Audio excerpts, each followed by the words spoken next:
Hello and welcome back. I am so excited about today's video.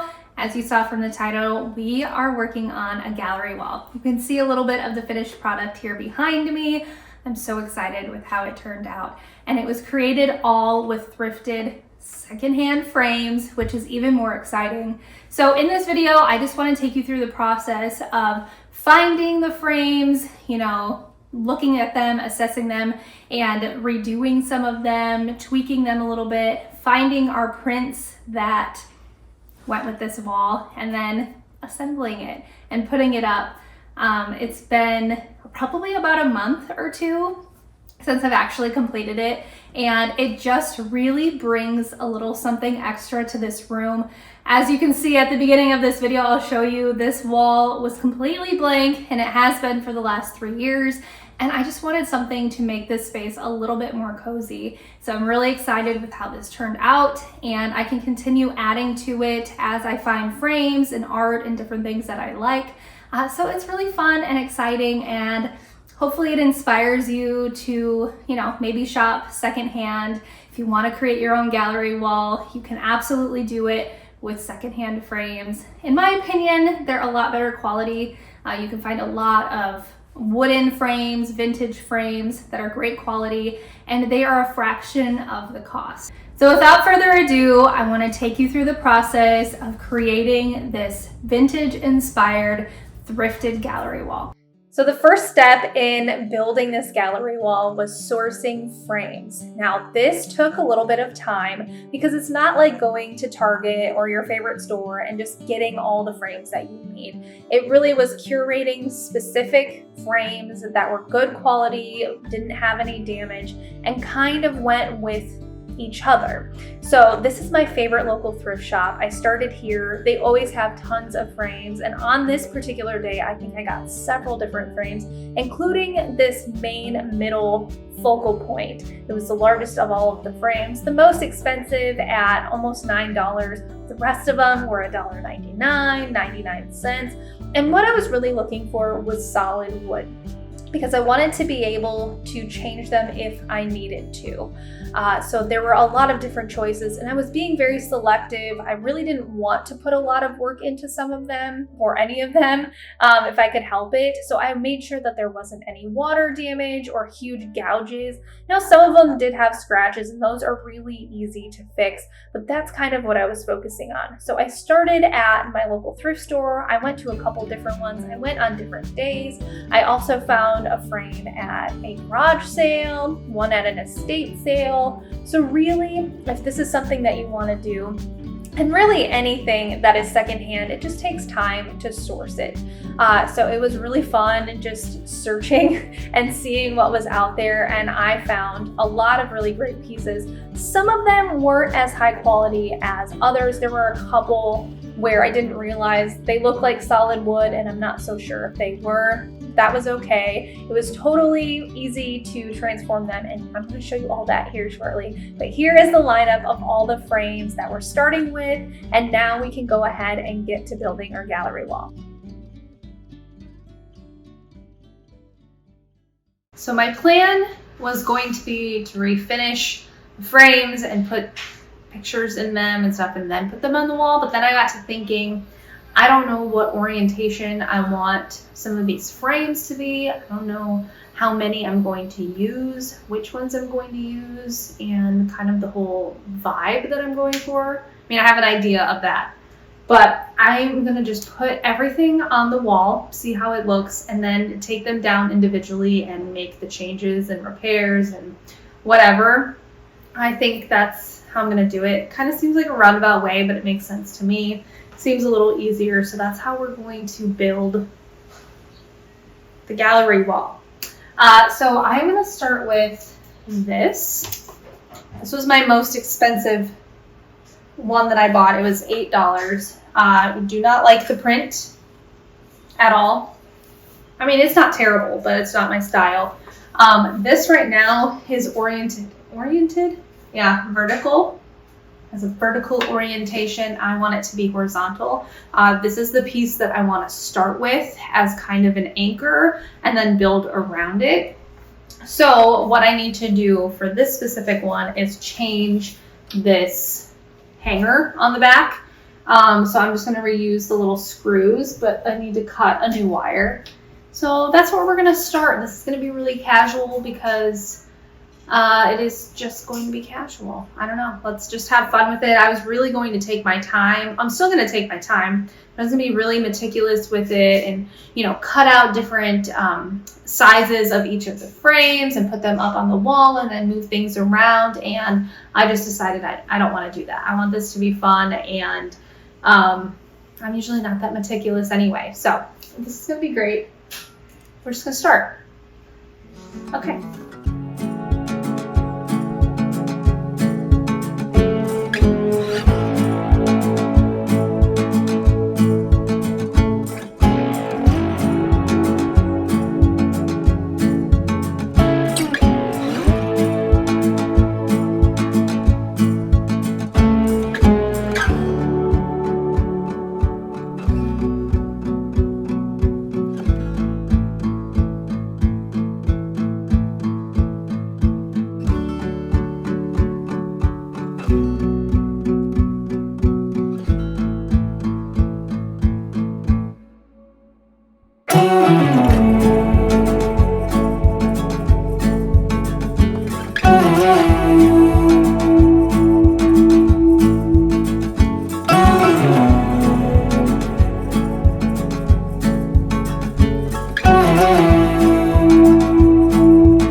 Now, when it came to choosing art, there really wasn't any art in the frames that I liked. There was like maybe one that I thought could work, but it just didn't really go with the vibe I was going for. So I headed over to Etsy, and what I was searching for was really vintage, country, floral, kind of those vibes.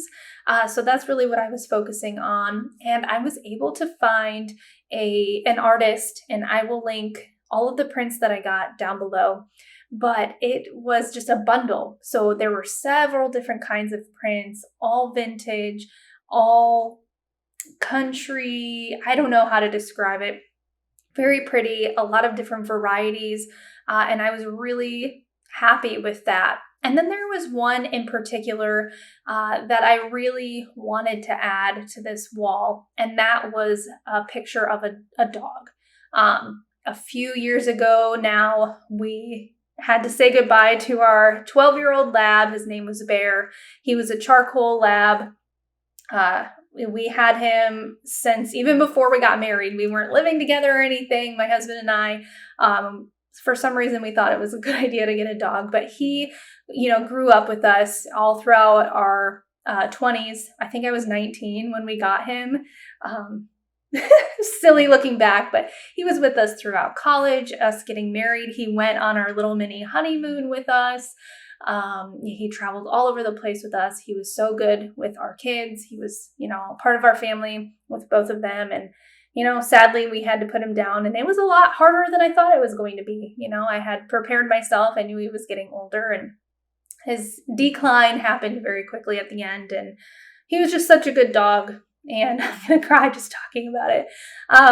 But I wanted to have something on the wall that reminded me of him, and he was a charcoal lab, which is a mix between, it's like a silver lab, if you've ever seen those. His dad was a silver lab. His mom was a charcoal. She was almost black. And so he was kind of a dark gray, just very unique. But of course, I couldn't find any paintings of a charcoal lab. So I got a black lab, and that it actually looks a lot like him. And so I was really excited to find that print. So that's kind of random, but I felt like it kind of went with the wall, and it was just an homage to our puppy.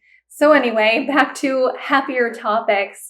Basically what I was looking for, as I said, was cottagecore, vintage, landscapes, florals, you know, just that kind of vibe. I wanted it to be not super bright colors, nothing muted and boring, just, I don't know, that was the aesthetic I was going for. Also, after I put all of the frames up, I knew the sizes that I was going to need.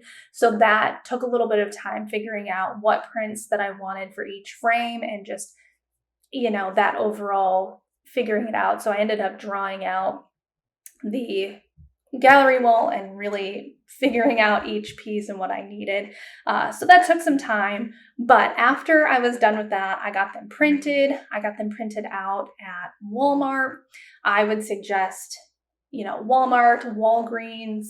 MPix is one my brother uses. He's a photographer. That is an online source, so you could do that. But I just wanted to get this wall going, and so I just chose Walmart, and they turned out great. Once I had all of the art, it was then time to start fixing and transforming, redoing all of the frames.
Thank you so much for being here. I hope that you enjoyed this video. I hope that it inspired you to thrift some frames and make them your own and create your own gallery wall or even just groupings on any space in your home. I had so much fun creating this wall and sharing the process with you. So anyway, like I said, thank you so much for being here. Anything that I can link will be linked down in the description box, so you can go ahead and check that out, including a blog post that goes along with this where I can explain a little bit more. So if you're interested in that, you can check that out. But thank you so much for being here, and I'll see you next time.